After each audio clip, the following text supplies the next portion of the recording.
능력을 뛰어넘는 삶이라는 제목으로 말씀 같이 나누겠습니다. 성경을 보면 처음에는 그닥 별 볼 일 없었던 사람인데 그래서 자꾸만 그의 삶 가운데서 주저주저하는 모습이 보여지고 또 연약한 삶을 살아갔던 사람인데 나중에는 큰 일을 하게 되는 그러한 인물들이 꽤 많이 있습니다. 대표적인 인물로 모세가 그랬고 베드로도 그랬고 또 조금은 다르지만 사울왕, 오늘 본문의 주인공인 사울왕도 그렇습니다. 사람들이 다 성격마다 좀 차이가 있죠. 살아가는 모습을 보면 뭔가 준비를 하는 모습에 있어서 각자가 좀 다르게 살아가는 것 같습니다. 예를 들어서 어디 여행을 간다고 하면 어떤 사람들은 전혀 준비를 하지 않고 여행지에 가죠. 거기에 가가지고 거기서 알아보고 또 거기서 찾아보고 하면서 그렇게 준비되지 않은 상태에서 여행을 떠나는 사람들도 있고 또 제 주변에서 보면 시험을 준비하는 데 있어서도 그렇게 많이 준비도 안 하고 긴장하지도 않고 그렇게 시험에 임하는, 그러면서도 본인 스스로는 만족하는 그런 사람들도 꽤 있는 것을 보았습니다. 그런데 그런 사람들은 좀 특별한 사람들인 것 같고 대부분의 사람들은 준비를 하죠. 그렇게 하지 않고 여행 가기 전에 꼼꼼하게 준비를 합니다. 여행지는 어떤 곳으로, 또 숙식을 할 것은 어떤 곳으로, 또 비행기표, 맛집 등등 미리미리 꼼꼼하게 다 알아보죠. 저 같은 경우가 이제 그런 경우에 해당되는데 시험을 봐도 꼼꼼하게 또 철저하게 준비를 하고 또 시험을 봅니다. 준비되지 않으면 선뜻 나서게 되지 않아요. 준비가 되지 않으면 아무래도 주저주저 하게 되는 것이죠. 사람들은 각자가 자기 인생을 준비를 하면서 살아가요.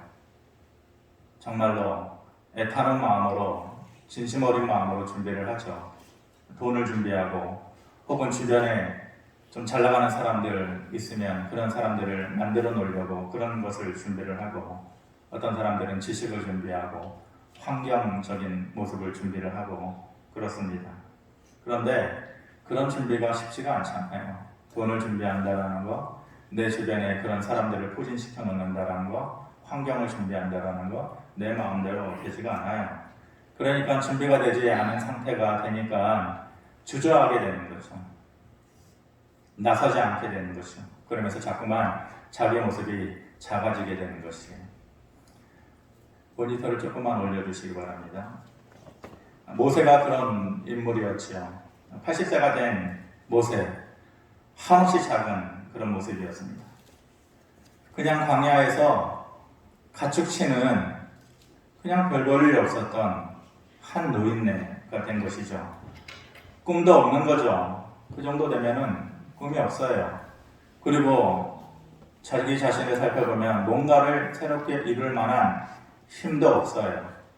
그리고 자기를 도와줄 사람도 없어요. 사람이 꿈도 없고 힘도 없고 주변에 사람도 없고 초라해지는 것이에요. 거기다가 하나까지 더해지면 사람을 작아지고 초라해지게 되는 사무가 되는 거예요. 그 하나가 뭐예요? 돈도 없고 꿈도 없고 힘도 없고 도와줄 사람도 없고 돈도 없고 한없이 작아지는 것이죠. 그런 그에게 어느 날 하나님께서 다가오십니다. 그래서 백성들을 출애굽시키라고 명령하시죠. 모세 입장으로 보면 뜬금없는 하나님의 주문이에요. 하나님의 요구죠. 아마 황당하고 당황스러웠겠죠. 그래서 자기 입장을 이렇게 말합니다. 저요? 모세가. 저라고요? 이미 나이 많아가지고 뭔가 할 수 있는 힘이 없는데 왜 저를요, 구태이? 그리고 결정적으로 저는 지도자가 될 만한 그런 자격이 안 돼요. 지도자라고 하면 뭔가 좀 말도 잘하고 사람들 앞에서 지도력이 있고 그렇게 리더십이 있는 사람이 되어야 되는데 하나님, 저는 결정적으로 말을 못한다고요. 그러니까 저는 아니에요. 이렇게 말하는 거죠. 그런데 40년이 지나고 나서 모세의 모습을 보았을 때 어떻습니까? 그 누구도 흉내도 낼 수 없는 훌륭한 지도자가 되어 있었어요. 꿈도 꿀 수 없을 것이라고 했던 거, 40년 전에는. 꿈도 못 꿔요. 저는 힘도 없어요. 주변에는 사람도 없어요. 그렇게 얘기했던 것들이 다 넉넉하게 이루어졌어요. 자그마치 200만 명이나 되는 자기 백성들 이끌 수 있다라는 거, 40년 동안. 그게 쉬운 일입니까? 불가능한 일이 그 일을 넉넉하게 해냈어요. 어떻게 이 일이 가능했습니까? 신명기 34장 7절에 보면 이렇게 말씀합니다. 모세가 죽을 때에 나이 120세였으나 그의 눈이 흐리지 아니하였고 기력이 쇠하지 아니하였다. 80세 때에 그렇게 부름받았을 때에 나이 들어서 못한다라고 했던 그가 오히려 40년이 지나서 120세가 되었는데 기력이 쇠하여지지 않았다. 줄어들지 않았다라고 얘기하는 것이. 왜 그래요? 기적을 이루는 회춘하는 약을 먹어서 그런가요? 그렇지 않죠. 하나님께서 그렇게 할 수 있도록 그 능력을 그리고 은혜를 주셨기 때문에 가능했던 일인 것입니다. 지도자로서 말 못한다는 것, 지도력을 가지고 있지 못하다라는 그러한 약점은 하나님께서 그것을 보완할 수 있도록 아론을 붙여주시고 그것을 자기도 모르는 사이에 해낼 수 있도록 자기의 약점과 부족한 부분을 채워나갈 수 있도록 하나님께서 도와주셨고 또 전쟁을 한다든지 국가적인 위기 가운데 있을 때에는 여호수아와 같은 사람들이 주변에 있음으로 인해서 그 일을 또 잘 감당할 수 있도록 그렇게 해주셨던 것입니다. 결국 모세는 처음에는 주저하는 인생이었고 뒤로 빠지는 인생, 준비가 안 된 그런 인생이었지만 그런 그를 하나님께서 그 능력 이상으로 해낼 수 있도록 도와주신 것이고 자기 능력을 뛰어넘는 삶을 살 수 있도록 하나님께서 도와주신 것이죠. 그게 하나님의 은혜였던 것입니다. 오늘 본문 사울왕이 나옵니다. 이스라엘의 1대 왕이었죠. 그런데 1대 왕이라는 말에 무색하게 사울은 참 볼품없는 지도자, 준비가 안 된 지도자였다는 것을 우리가 잘 알 수 있어요. 하나님께서 선지자 사무엘을 그에게 보내서 사울을 이스라엘의 왕으로 세우시겠다고 처음으로 말씀을 하시죠. 그때만 해도 그는 아주 평범한 사람이었어요. 그냥 우리가 흔히 얘기하는 보통 사람이에요. 스스로 왕이 된다는 것을 꿈도 꾸지 못하는 그런 사람이었다고. 뭔가 야망이 있고 꿈이 있고 힘이 있고 외모는 출중했다고 그러는데 실상 사울 자신은 아주 작은 자였어요.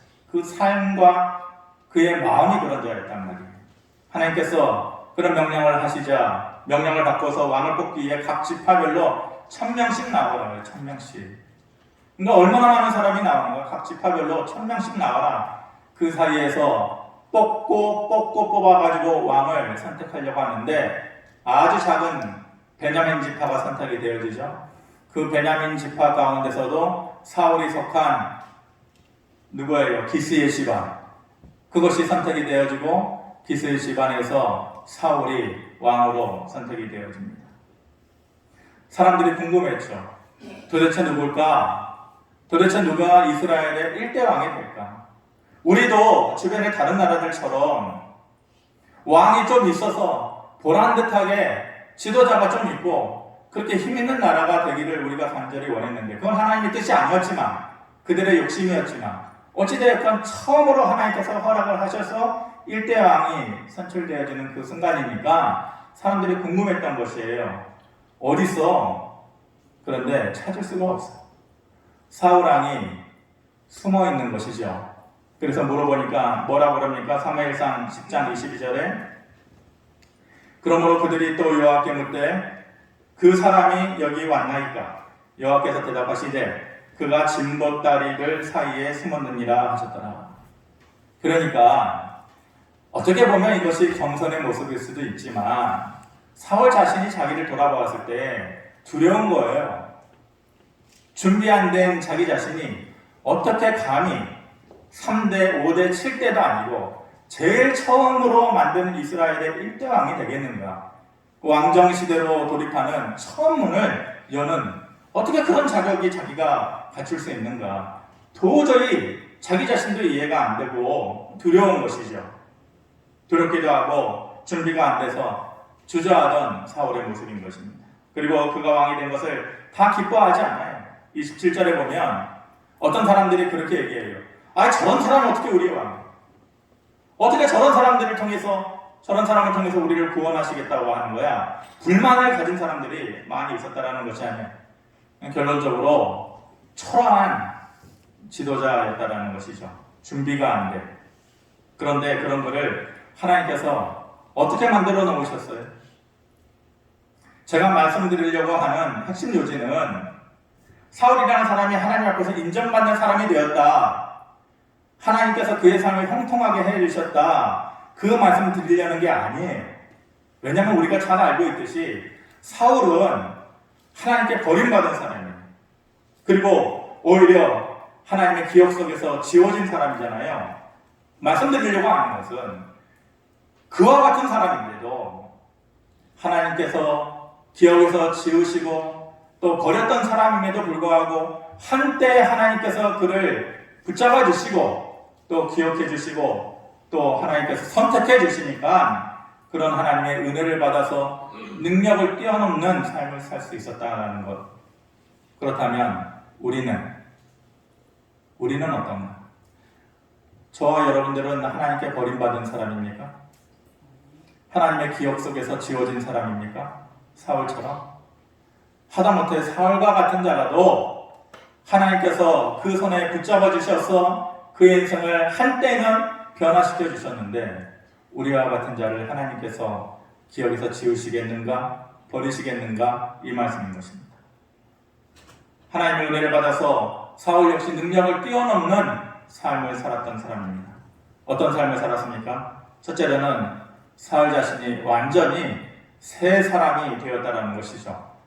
짐바구니 사이에서 쭈그러 앉아가지고 두려워 떨던 자였는데 새 사람이 된 것입니다. 6절에 보니까 내게는 여호와의 영이 크게 임하리니 너도 그들과 함께 예언을 하고 변하여 새 사람이 되리라 이렇게 합니다.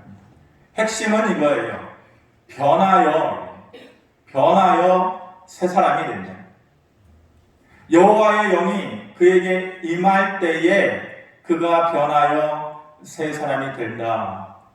그리고 그렇게 되게끔 하나님께서 해주신 것이죠. 사람들은 각자가 새 사람이 되기를 바라요.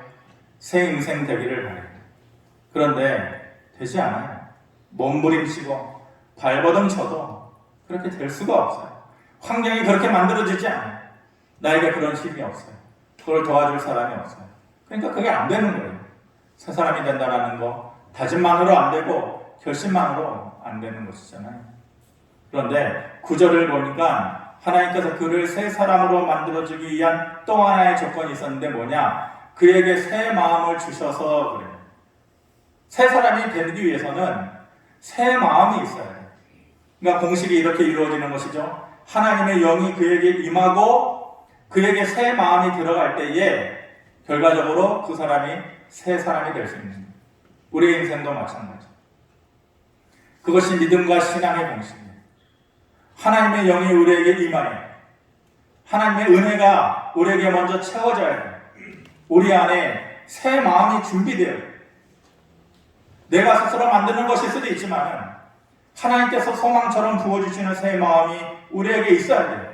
그 두 가지의 조건이 충족되어질 때에 하나님의 영이 은혜로 우리에게 부어지고 우리 안에 내가 아닌 하나님께서 허락해 주시는 새 마음이 부어질 때에 결국은 우리가 새 사람, 새 인생이 되어질 수 있는 것이고 그런 우리가 내가 가진 능력의 이상, 능력을 뛰어넘는 삶을 살아갈 수 있게 된다는 것이죠.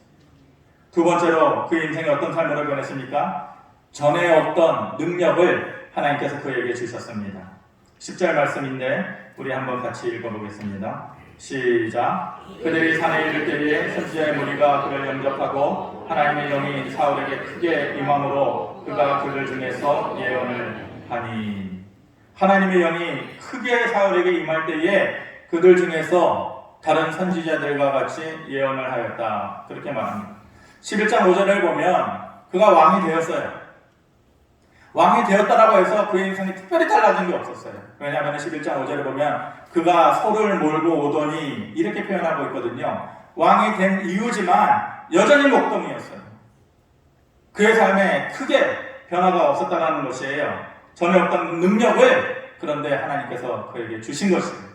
특별한 사람들에게 주는 예언의 능력을 주시고 9절에 보면 그날의 징조를 다 이루어 주셨다. 무슨 말이에요?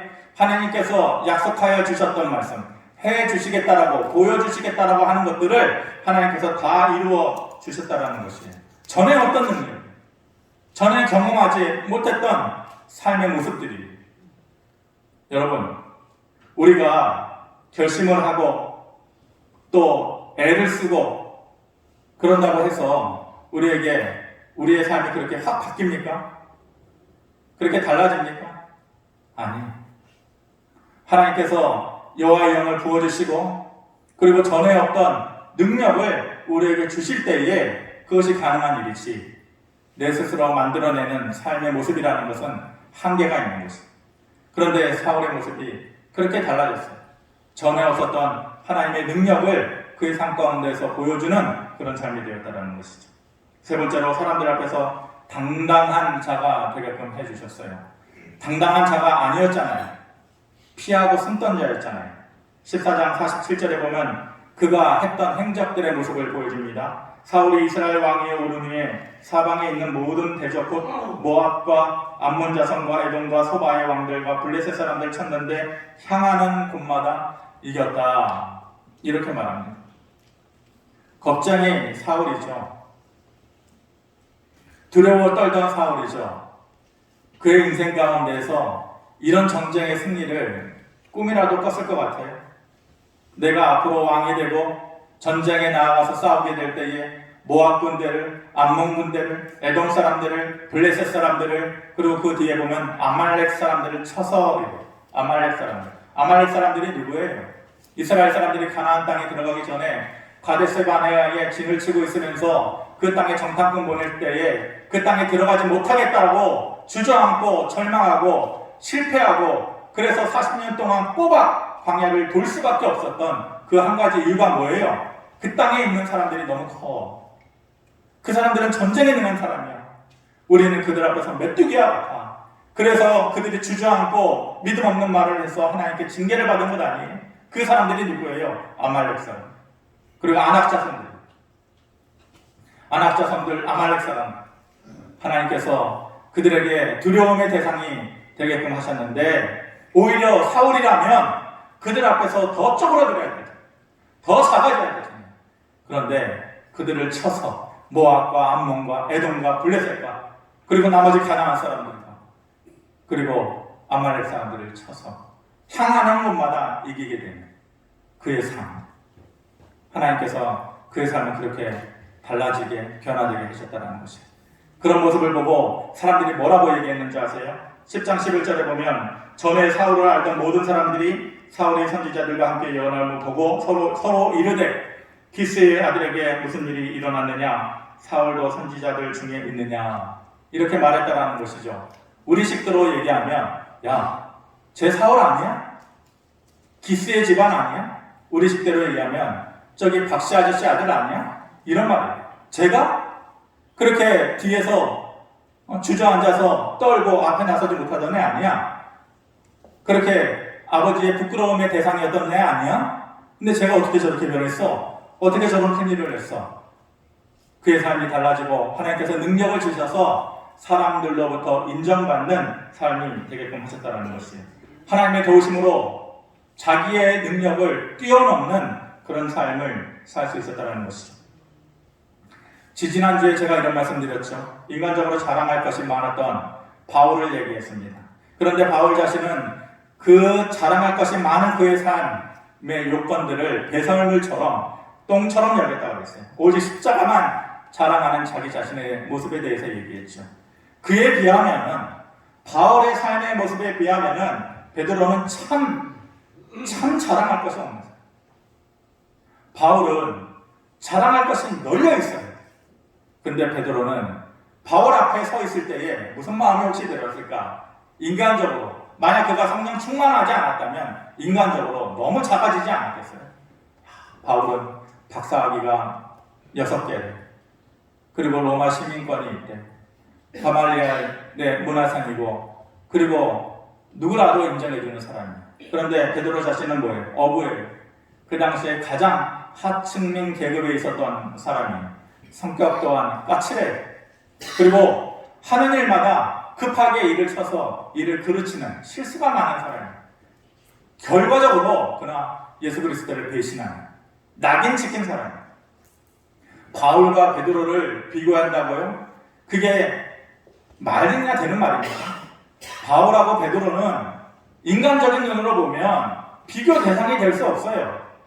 그런데 그랬던 그 성령 충만을 받고 하나님의 은혜를 받고 하나님의 능력을 힘입었을 때에 사도행전 2장에 보면 그러한 베드로가 하나님 앞에서 설교를 했을 때 3,000명이 회개하고 돌아오고 5,000명이 회개하고 돌아왔다는 거예요. 누가 그런 일을 할 수 있어요? 신학교 교수가 할 수 있어요? 박사학위를 10개, 100개 가진 사람이 그런 일을 할 수 있어요? 못해요. 베드로 인생 그 전체를 보면 그 역시 준비 안 된 사람이었어요. 주저할 수밖에 없는 그런 인생이었어요. 그런데 성령의 능력과 은혜 주심을 통하여서 그가 가지고 있는 그 능력을 뛰어넘는 삶을 살 수 있었다는 것입니다. 여러분, 사람들이 원하는 삶이라는 것이 어떤 것입니까? 저와 여러분들의 삶이 그 마음 가운데 원하는 삶의 모습이라는 것이 어떤 것이에요? 사울의 삶의 모습에서 찾을 수 있는 거 아니에요? 우리가 좀 변했으면 좋겠다 이거잖아요. 새 사람 되었으면 좋겠다 이거잖아요. 우리의 가정이 좀 달라져. 내 인생의 모습이 좀 달라져. 이게 좀 변했으면 좋겠다 이거. 우리가 가지고 있는 마음. 그리고 또 한 가지는 전에 없는 능력을 가지고 우리가 살았으면 좋겠다. 지식적으로도 그렇고 물질적으로도 그렇고 전에 없는 능력이 나에게 좀 주어졌으면 좋겠다. 그래서 자신 있는 모습으로 사람들이 인정해주는 모습으로 야, 쟤 사울 아니야? 기스 집안의 아들 아니야? 겁쟁이 사울 아니야? 숨어 지내던 사울 아니야? 그랬었는데 야, 쟤가 어떻게 저렇게 되었어? 사람들로부터의 인정을 받고 싶은 마음들이 우리에게 다 있는 것 아니에요? 그것을 꿈꾸는 거 아니에요? 그것들을 위해서 우리가 바라는 것들은 그런 것인데 내 인생이 달라지고 어떤 능력이 생기고 사람들로부터 인정받는 그런 모습을 꿈꾸는데 그렇다면 그 인생을 위해서 여러분들은 뭘 준비하고 있어요? 준비하고 있는 것이 없으면 그냥 똑같은 삶이잖아요. 바라는 인생을 위해서 뭘 준비하고 있냐고. 사람들이 말하기를 준비를 안 하고 그렇게 되기를 바라는 것을 뭐라고 그래요? 준비하는 것은 없으면서 그렇게 되기를 바라는 것을 헛된 망상이라고 그러십니다. 헛된 망상. 그리고 또 사람들이 말하기를 나는 그렇게 될 수도 없으니까 아예 꿈도 꾸지 않을 거야. 뭐라고 그래요? 포기하는 인생이라고. 저와 여러분들의 삶이 그런 인생입니까? 헛된 망상과 포기의 삶으로 살아가는 것이 성도의 삶입니까? 그럴 수는 없는 것이죠. 모세 또한 사울, 베드로 다 스스로 준비한 게 없었어요. 뭘 준비해요? 아무것도 없었어요. 단지 하나님의 능력으로 그리고 자기의 능력을 뛰어넘는 그러한 삶을 살 수가 있었던 것이죠. 만약 사람들이 우리에게 그래서 당신은 원하는 삶을 살기 위해서 뭘 준비하고 있습니까? 라고 물을 때에 그 전에는 부끄러웠겠죠. 왜? 준비하는 게 없잖아요. 그런데 이제는 떳떳하게 말할 수 있어야 되죠. 부끄러워하면 안 되는 것이죠. 나는 나를 위해서 특별히 준비한 게 없다. 지금도 마찬가지다. 앞으로도 그럴 것이다. 하지만 하나님께서 나에게 능력을 주신다면 하나님께서 나에게 은혜를 주신다면 언제라도 내 인생은 달라질 수 있을 것이다. 변화돼서 새 사람이 될 수 있을 것이다. 나에게 어떤 능력도 생겨날 것이다. 지금은 손가락질 받고 사람들의 비웃음 받는 그런 인생일지 몰라도 이제는 너희들이 그리고 사람들이 인정하고 부러워하는 인생으로 바뀔 것이다. 내 스스로 그렇게 말할 수 있어야 되는 것이죠. 떳떳하게 그렇게 얘기할 수 있어야 되는 것이죠. 저희 어머님이 항상 그러셨어요. 수련회를 갔다 오든지 아니면은 새벽마다 가가지고 기도하고 눈물로 기도하고 올 때든지 엄마의 입에서 나오는 말이 아니라 그 뒤에 사탄이 그 마음을 심어주는 것이죠. 사람의 마음을 아프게 하는 말, 상처 주는 말, 절망하게 하는 말, 그런 말을 줘서 기도의 힘을 꺾으려고 하는 것이죠. 그래서 올 때마다 항상 눈물로 기도하고 오고 또 수련회에서 은혜 충만해서 성령 충만해서 오고 그러면은 어머니 하시는 말이 그런 거, 허풍 떨지 말아라. 다 잘 될 것처럼 그래 허풍 떨지 말아라. 네가 그렇게 도와줄 사람도 없고 또 어떤 능력이 새롭게 생기는 것도 아닌데 네 인생이 이렇게 달라질 것 같으냐? 그렇게 헛된 망상으로 살지 마. 너무나 마음이 아픕니다. 기도하고 은혜 충만해서 왔을 때에는 하나님께서 그렇게 해주실 것 같은 그 마음이 너무나도 간절하고 너무나도 생생합니다. 그런데 그 말을 들을 때에 할 수가 없잖아요. 뭐라고 얘기해? 내 현실은 그 자리인데 울 수밖에 없어요. 그러면서 속으로 꾹꾹 참으면서 하나님께서 은혜 주시고 능력 주시면 그렇게 되리라. 다시 기도하라. 그 자리에 눈물 콧물을 흘렸던 그 자리로 또 가는 거예요. 집에 있을 수가 없어가지고. 모르겠어요. 나에게 이 사울과 같은 내가 새 사람이 되었는지 조금은 달라진 것 같아요. 새 사람까지는 아니어도 전과는 다른 사람. 예전에는 까칠마왕이었는데 이제는 좀 덜 까칠한. 그러니까 좀 달라진 거죠. 나에게 새로운 능력이 생긴 거는 모르겠어요. 주변에 있는 사람들로부터 인정받는 삶이 되었는가? 그것도 확신치 못하겠어요. 그런데 한 가지는 글쎄요. 저 착각인지는 모르겠는데 사람은 가장 가까이에 있는 사람에게 인정받는 거 그것이 가장 큰 행복이라고 생각되고 그것이 진짜 인정이라고 생각해요. 외부에서 아무리 인정받아도 가까이에 있는 사람이 보기 좋으면 그것은 가짜일 가능성이 많아요.